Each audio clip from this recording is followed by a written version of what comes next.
And I got to see firsthand how these things work. I met a group of folks who fly homemade drones, and the technology is obviously getting more sophisticated by the day. But this is a bigger issue than drones and even government drones. This is about a growing anti-government sentiment in this country. What do you see as driving it? Well, you know, it's fascinating, Jake. You listen to the rhetoric being used in that segment about tyrannical government, and you understand this is tapping into deeper emotions.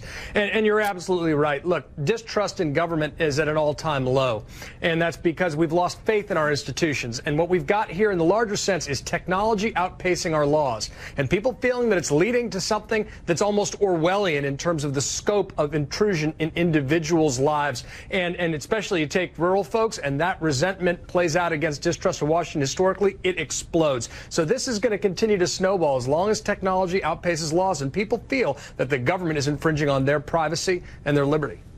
Let's talk about drones for a second, if you would. So when I visited these hobbyists, they were talking about how the FAA is going to come up with a rule, and basically will have to come, the U.S. government is going to have to determine what to allow the general public to do when it comes to the commercial use of drones. The U.S. government already has drones out there that are used for law enforcement and for what they argue are national security reasons. But we are in a place in this country where we're about to confront these issues in a very public way.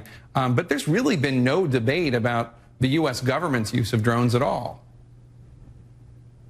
And that's one of the reasons I think you're seeing this popular pushback, a populist pushback, because folks are frustrated at the fact that the U.S. government's flying drones over their property and they don't know what the government can see. That high level of suspicion translates to that hostility. Now, obviously, the U.S. government regulates our airspace, and we'll see what private companies get to do. But you have them making sort of a perfect storm of public sentiment, this distrust, stories after story of the NSA overreaching, questions about what the government can do with people's private computers. So all that leads to such a toxic atmosphere of distrust, Jake, that people are willing to assume the worst. And that's where things can get unhinged pretty quickly and people's passions can get out of control.